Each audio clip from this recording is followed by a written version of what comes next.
Okay, haven't made anything a bit. Well, I made an update video not so long ago. That one's good to go though.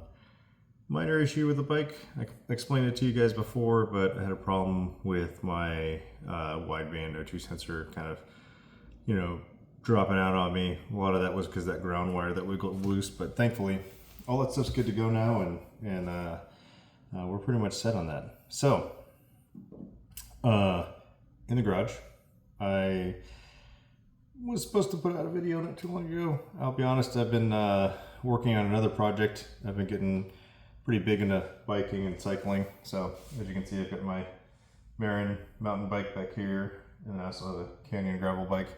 And I'm in the process of putting together to build a road bike as well. So it's been taking a little bit of time doing all the research for it, but I've been meaning to work on another video. So first of all, a huge shout out to my buddy Massimo. He's a good friend of mine. I actually met him through, not necessarily through acquaintance, but I was helping him out with some issues he was having with his bike as well. But it just so happened to be that he also was in the Navy, and him and I just happened to have a friend of mutual acquaintance, and so we kind of hit it off. Thankfully, he's doing a lot better. Glad to see you're all right. He got into an accident not too long ago. Long story short, thankfully, he wears a lot of protective gear, which is good because it probably could have been a lot worse. So glad to see that he's still here with us and that he has a pretty sweet bike now. But with that being said, he used to have an RC390, and now he doesn't. And with that, he had a huge plethora of parts and some stuff that he donated. So I'm sure you guys will remember, but last time I kind of showed you guys this head. This is from a second gen. So Cambridge donated a second gen head. Marked here, obviously, that the threads got ripped out. I'll fix that, it's not a problem. But this is the future project that we've been talking about for a little bit, so definitely going to be awesome. I'm excited to work on that. But with that, a couple other things. He also sent over a few boxes, so let's take a look. And when I say a few boxes, I mean quite a few boxes. There's a lot.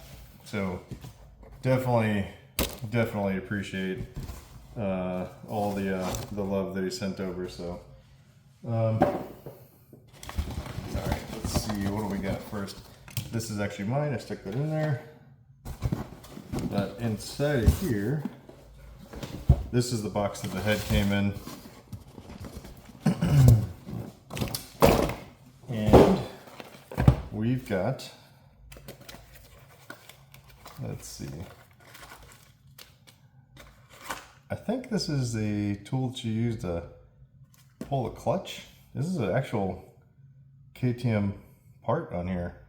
Like, no shit, actual KTM tool. I think this is for the clutch basket. I gotta look it up. But it's got the part number on here, 902.29.009.000. I don't know, I'll have to look that up. I was a little surprised by that, to be honest. A couple other random things. Don't know what that is. That's an empty bag. This, I think, oh yeah, spare oil filter kit.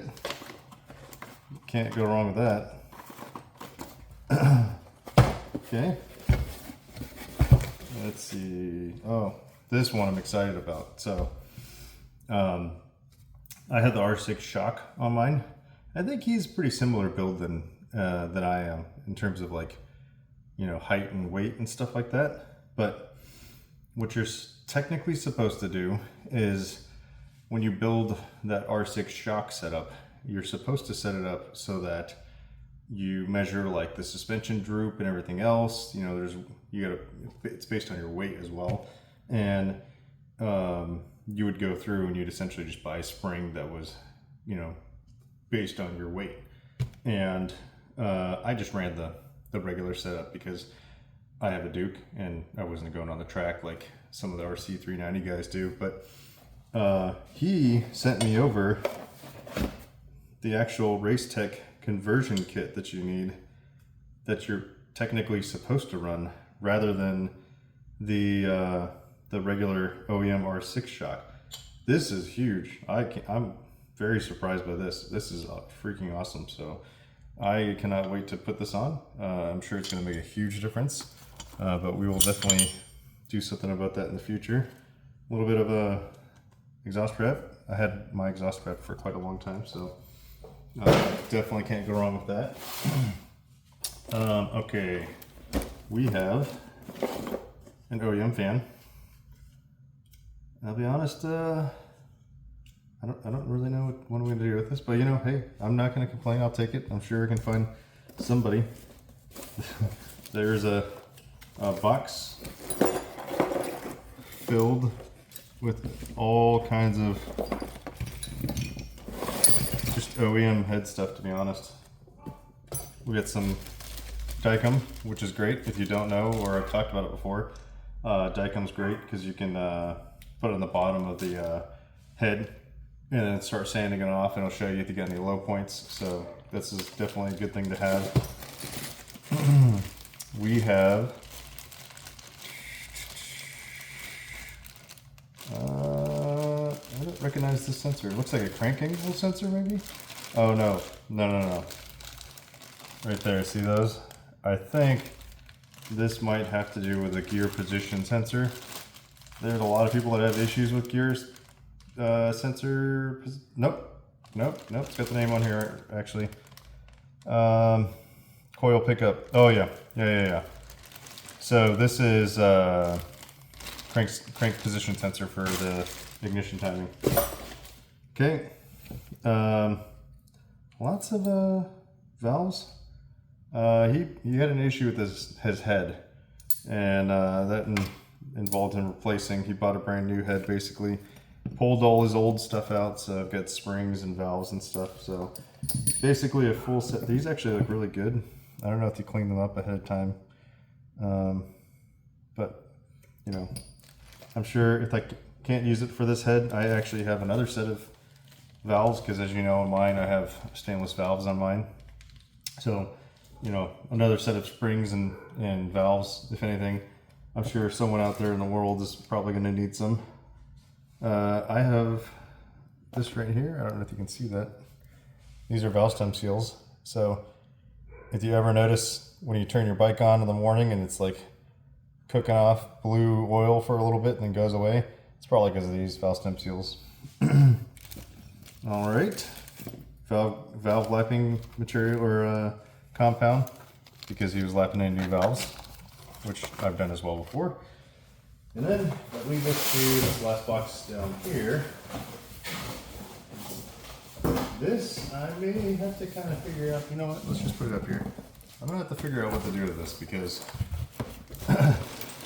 so we have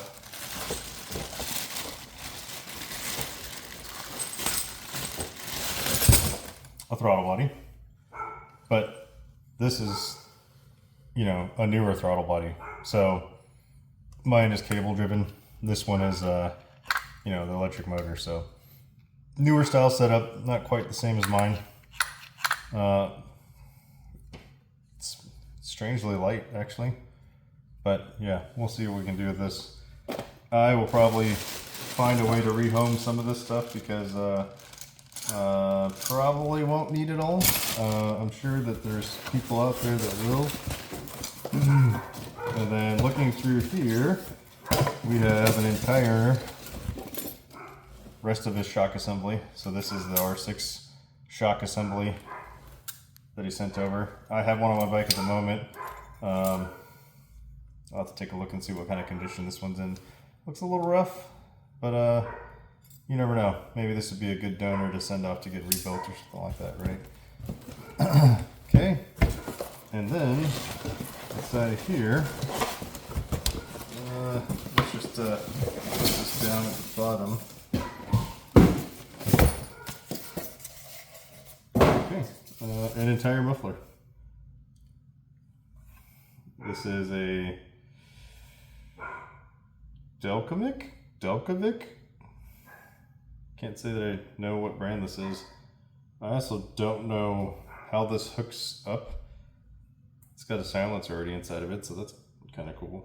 But I presume it's for the 2nd gen setup. I don't know. We'll see. But again, I'm sure there's somebody out there that could use a nice carbon exhaust like this, right? So that's pretty much everything. But I say pretty much everything like it's not a big deal.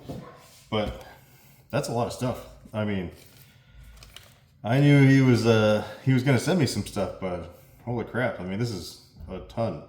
So definitely freaking appreciate it. Look at cam adjuster gasket, because we all know that is like the enemy of everybody, right?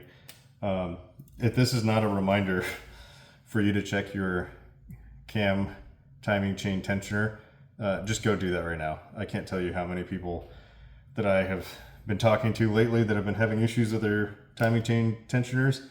I continue to talk about them because it continues to be a problem.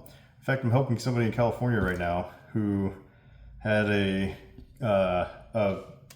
cam tensioner fail and then skip timing and caused all kinds of problems. We're talking like, well, there's other problems too, to be honest.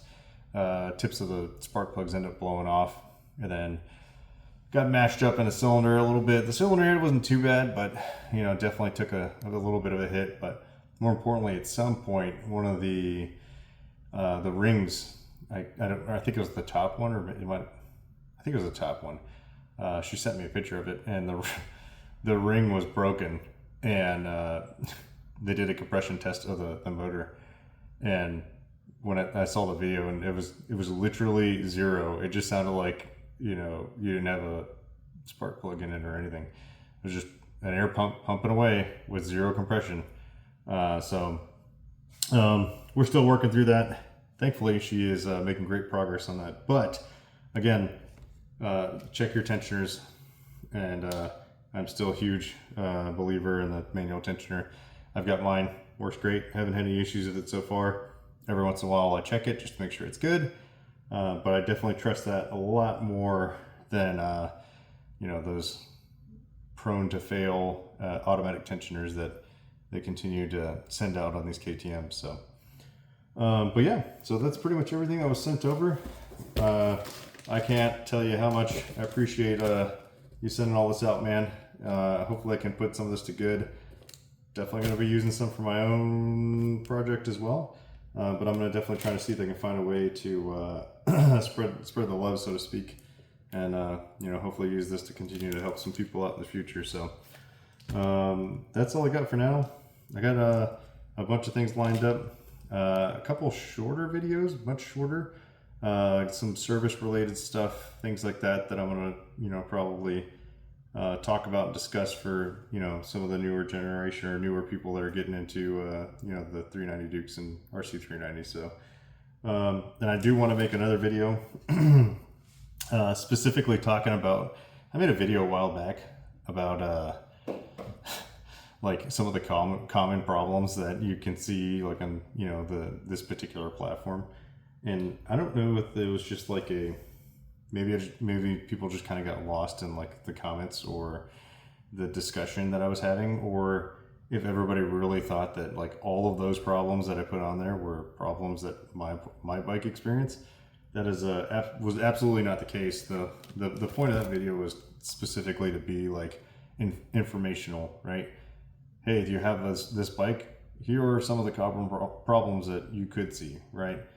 And honestly, out of all the stuff that I listed in that video, only like 2, maybe 3 of them are like big deal problems, right? All the other ones, super minor stuff, right? But that doesn't mean that you're not going to see it, right? So that's kind of the thing with that. You know, I just want to clear that up a little bit. But that's all I got for now. And you know, if you got questions, feel free to ask. I always try to answer pretty much all of them if possible. Every once in a while, I might miss one here, you know, here or there. But that's it. All right. Thanks, guys.